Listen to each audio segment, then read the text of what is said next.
एनसेलको wire free plus वार्षिक भुक्तानी गरेमा कर बाहेक मात्र रु 690 मा 60 GB wire free data plus 10 GB SIM data plus 200 minute voice pack र अन्य डिजिटल सेवाहरूको गजबको कम्बो। थप जानकारीको लागि 9008 डायल गर्नुहोस्। एनसेल आज भोलि सधैँ सँगै। हाँस्दै खेल्दै सानो सानो खुसीमा भुल्दै हुर्किँदैछ नेपाल चोको फनमा रमाउँदै नयाँ साथी बनाउँदै रिसाकोलाई मनाउँदै हुर्किँदैछ नेपाल चोको फनमा रमाउँदै। नेपालको सर्वाधिक लोकप्रिय chocolatey wafer Choco Fun. Choco Choco Choco Choco Choco Fun. नयाँ घर भित्र बाहिर पुरै रङ्गिनी हो अब बर्चर पेन्टले। बर्चर कलर स्प्ल्याश अफरमा बाहिर र भित्र रङ्गाई जित्नुहोस् 100 स्क्वायर फिट बराबरको सिल्क इल्युजन पेन्ट सित्तैमा 5 lakh bumper cash Samsung mobile phone. Voucher. यस कोभिड-19 को महामारीको बेलामा यदि तपाई कुनै पनि प्रजनन स्वास्थ्य समस्यामा हुनुहुन्छ भने आवश्यक सुरक्षा अपनाऊ र तुरुन्तै नजिकको स्वास्थ्य संस्थामा जाँच गराऊ। महिलाहरूका लागि प्रजनन स्वास्थ्य स्वस्थ हुनु अति नै आवश्यक छ, तसर्थ यस्ता समस्यालाई लुकाएर नराखौं। घर बाहिर जाँदा मास्क र सेनिटाइजर प्रयोग गरौं र भौतिक दूरी कायम राखौं। यदि तपाई गर्भवती हुनुहुन्छ भने कोभिडको महामारीमा आफूलाई कसरी सुरक्षित राख्ने? आफ्नो हात बारम्बार धोइरहने, हातले नाक, मुख र आँखा सकेसम्म नछुने, भौतिक दूरी कायम राख्ने, सकेसम्म घरभित्रै बस्ने र यदि घर बाहिर जानै परेमा मास्क र सेनिटाइजर प्रयोग गर्ने। यदि कुनै समस्या जस्तै ज्वरो, खोकी वा श्वास प्रश्वासमा समस्या परेमा तुरुन्तै आवश्यक सुरक्षा अपनाई स्वास्थ्य परामर्श लिने। प्लान इन्टरनेसनल नेपालको सहयोगमा बाँकी न्युजको क्लबद्वारा जनहितमा जारी सन्देश।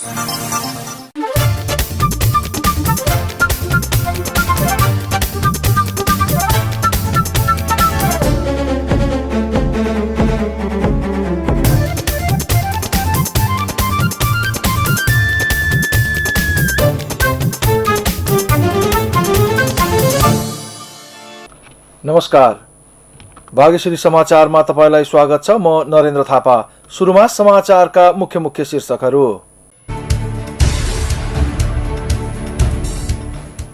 नेपालगञ्ज क्षेत्रमा दिशाजन्य लेदो व्यवस्थापनका लागि सरोकारवालाहरूलाई अभिमुखीकरण।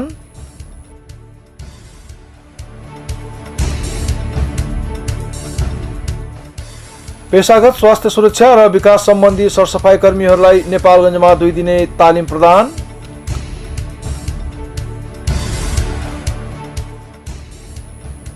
राष्ट्रपति भण्डारीद्वारा संसद विघटन, मध्यावधि चुनाव वैशाख 17 र 27 गते।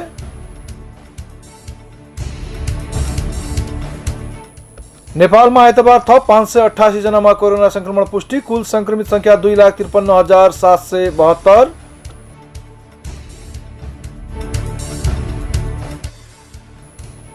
र नेपाली खेलकुदको अभिलेखीकरणका लागि डिजिटल अभिलेखीकृत प्रोजेक्ट 2020-21 सुरु।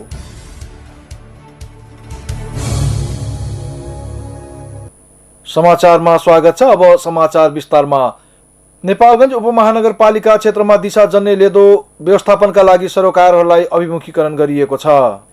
नेपालगञ्ज उपमहानगरपालिका अन्तर्गतका वास कार्यदलका सदस्यहरूलाई अभिमुखीकरण गरिएको हो। नेपालगञ्ज उपमहानगरपालिका, एसएनबी बाँके र गेरुवा ग्रामीण जागरण सङ्घको समन्वय र सहकार्यमा अभिमुखीकरण सञ्चालन गरिएको हो। नेपालगञ्ज उपमहानगरपालिकाका मेयर डाक्टर धवल शमशेर राणाको अध्यक्षतामा भएको अभिमुखीकरणमा रेड क्रस, युनिसेफ, वातावरण तथा विपद व्यवस्थापन समितिका प्रतिनिधि लगायतको सहभागिता रहेको गेरुवाका कार्यक्रम संयोजक गफार अलीले जानकारी दिनुभयो। कार्यक्रममा दिशाजन्य पदार्थको व्यवस्थापन कसरी गर्ने, लागत कति लाग्ने, व्यवस्थापनका लागि योजना निर्माण र त्यसको डीपीआर तयार गर्ने लगायतका विषयमा छलफल गरिएको थियो। त्यस्तै एसएनबीका सल्लाहकार एवं सहजकर्ता राजु श्रेष्ठले दिशाजन्य लेदो व्यवस्थापनका लागि आवश्यक पर्ने विभिन्न प्राविधिक टेक्नोलोजी, नगरपालिकाले गर्नुपर्ने क्रियाकलाप लगायतका बारेमा जानकारी गराउनु भएको थियो।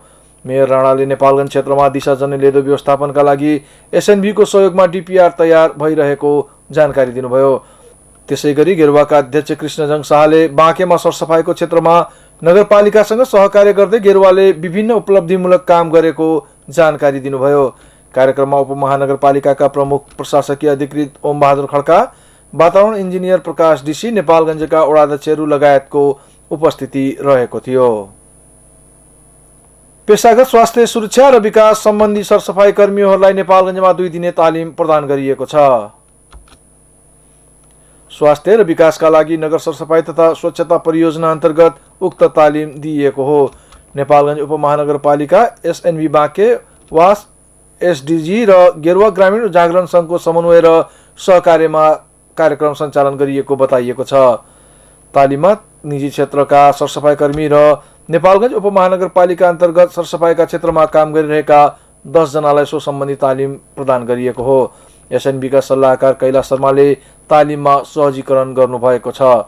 तालिममा सहभागी निजी क्षेत्रका दिशाजन्य तथा लेदो अन्तर्गत सेफ्टी ट्याङ्की सफा गर्ने, कन्ट्र्याक्टर सहित कामदारहरूलाई सरसफाई गर्दा अपनाउनु पर्ने कुराहरू, चाहिने सामग्रीहरू, सफाई गर्दा लगाउनु पर्ने सुरक्षा सामग्री र त्यसलाई प्रयोग कसरी गर्ने लगायतका विषयमा जानकारी गराउनुको साथै उनीहरूलाई स्थलगत अभ्यास समेत गराइएको सहजकर्ता शर्माले जानकारी दिनुभयो। शनिबारबाट सुरु गरिएको तालिम आइतबार सम्पन्न भएको छ। बाँकेमा आइतबार 27 जना कोरोना संक्रमितहरू निको भएर डिस्चार्ज भएका छन्। डिस्चार्ज हुनेमा 12 महिला र 15 जना पुरुष रहेका छन्। अहिले आइसोलेसनमा 140 जना रहेका छन् भने होम आइसोलेसनमा 68 जना रहेका छन्। अहिलेसम्म बाँकेमा 42 जनाको मृत्यु भइसकेको छ भने आइतबार गरिएको 73 जनाको परीक्षामा 1 जनामा कोरोना संक्रमण पुष्टि भएको छ। राष्ट्रिय समाचार र खेल समाचार अझ बाँकी नै छन्, केही बेर व्यापारिक विश्राम।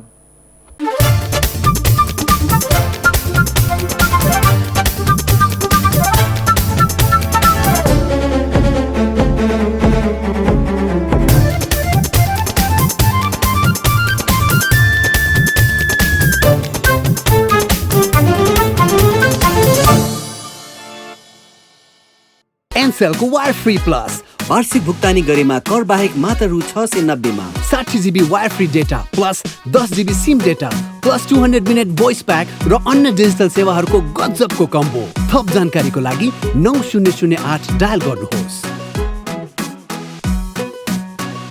एनसेल, आज भोलि सधैँ सँगै। हाँस्दै खेल्दै सानो सानो खुसीमा भुल्दै हुर्किँदैछ नेपाल चोको फनमा रमाउँदै, नयाँ साथी बनाउँदै विशाखोलाई मनाउँदै हुर्किँदैछ नेपाल चोको फनमा रमाउँदै। नेपालको सर्वाधिक लोकप्रिय chocolatey wafer Choco Fun. Choco Choco Choco Choco Choco Fun. नयाँ घर भित्र बाहिर पुरै रङ्गिनी हो अब बर्चर पेन्टले। बर्चर कलर स्प्ल्याश अफरमा बाहिर र भित्र रङ्गाई जित्नुहोस् 100 स्क्वायर फिट बराबरको सिल्क इल्युजन पेन्ट सित्तैमा 5 lakh bumper cash Samsung mobile phone. बर्चर।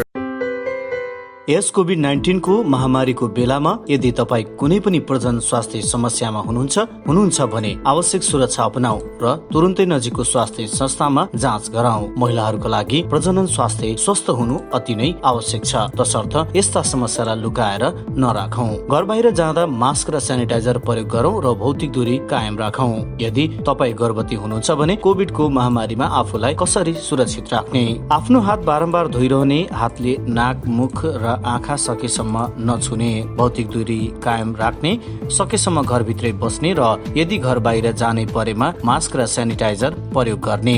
यदि कुनै समस्या जस्तै ज्वरो, खोकी वा श्वास प्रश्वासमा समस्या परेमा तुरुन्तै आवश्यक सुरक्षा अपनाई स्वास्थ्य परामर्श लिने। प्लान इन्टरनेसनल नेपालको सहयोगमा बाँके न्युजको क्लबद्वारा जनहितमा जारी सन्देश।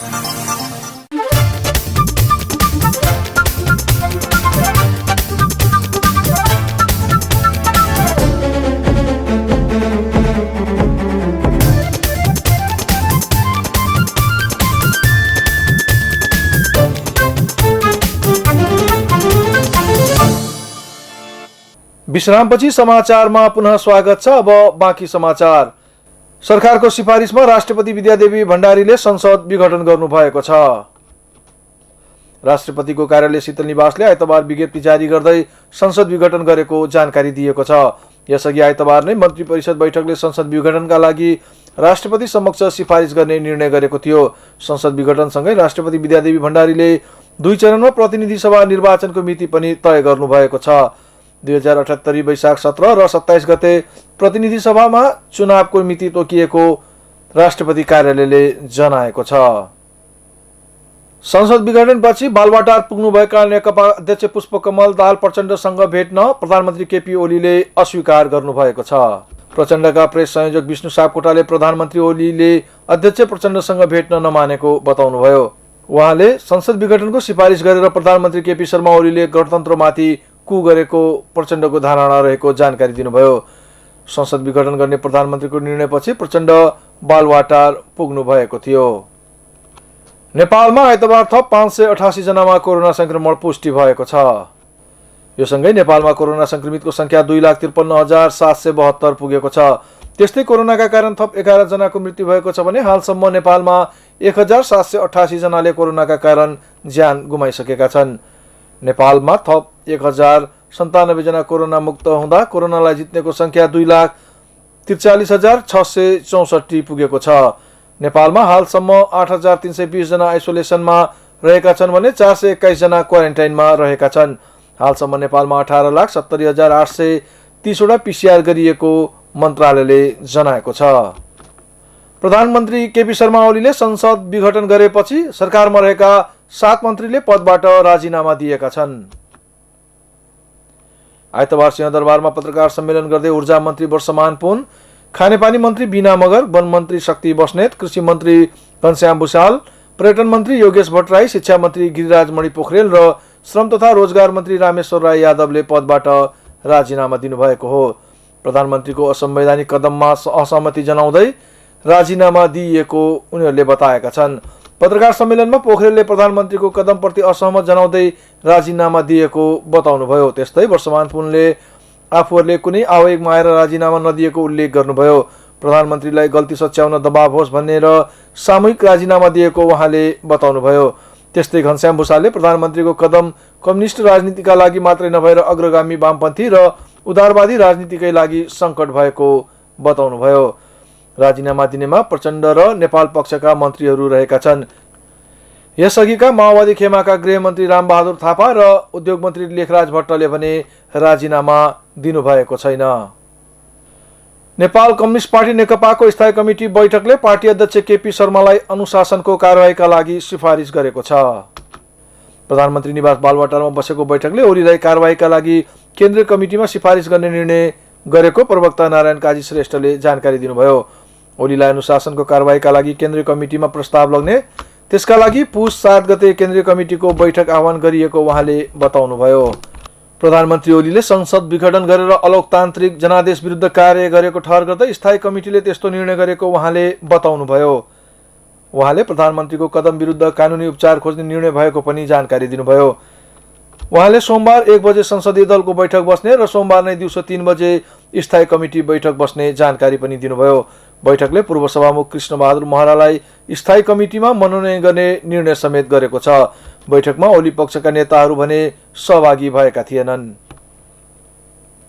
प्रमुख प्रतिपक्षी दल नेपाली कांग्रेसले संसद विघटन गरेर मुलुकलाई अस्थिरता, अनिश्चितता, अराजकता र असफलतातर्फ लैजाने गम्भीर षड्यन्त्रमूलक काम भएको निष्कर्ष निकालेको छ। पार्टी सभापति शेरबहादुर देउवा निवास बुढा नीलकण्ठमा आइतबार बसेको कांग्रेसका पदाधिकारी एवं पूर्व पदाधिकारीहरूको बैठकले सरकारले गरेको सो निर्णयले संघीय लोकतान्त्रिक गणतन्त्रात्मक संविधान भत्काउने र मुलुकलाई अस्थिरता, अनिश्चितता, अराजकता र असफलतातर्फ लैजाने गम्भीर षड्यन्त्रमूलक काम भएको निष्कर्ष निकालेको हो। सो घटना नेकपा सरकारको घोर अधिनायकवादी, सर्वसत्तावादी, निरङ्कुश र स्वेच्छाचारी चरित्रबाट उत्पन्न लोकतान्त्रिक मूल्य मान्यता र संवैधानिक व्यवस्था प्रतिकूल बदनीयतापूर्ण निन्दनीय कार्य भएको कांग्रेसले जनाएको छ।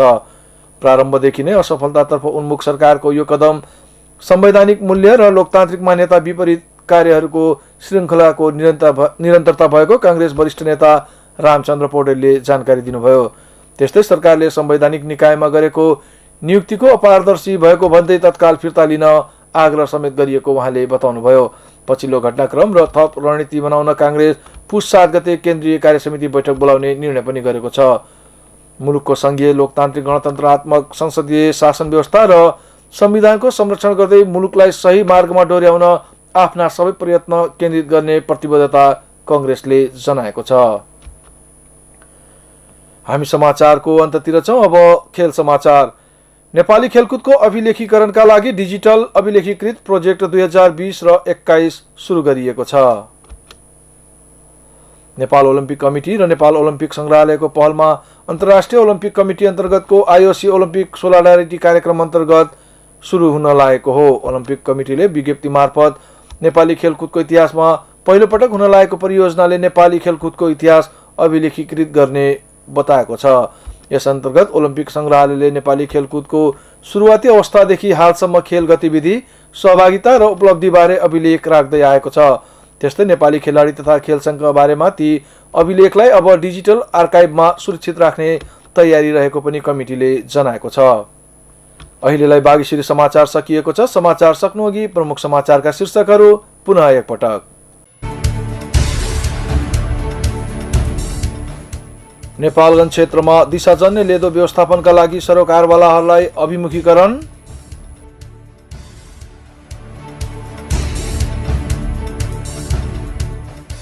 पेशागत स्वास्थ्य सुरक्षा र विकास सम्बन्धी सरसफाई कर्मीहरूलाई नेपालगञ्जमा 2 दिने तालिम प्रदान।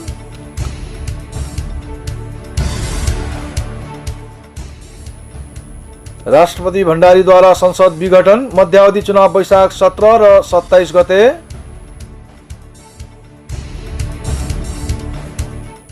नेपालमा आइतबार थप 588 जनामा कोरोना संक्रमण पुष्टि। कुल संक्रमित संख्या 2,53,772।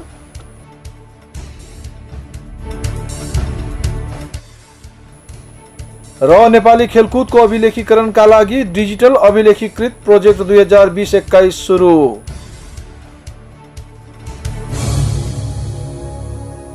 हवस् त बागेश्वरी समाचारबाट म नरेन्द्र थापा बिदा हुन्छु। हेर्दै गर्नुहोस् बागेश्वरी टेलिभिजन। नमस्कार।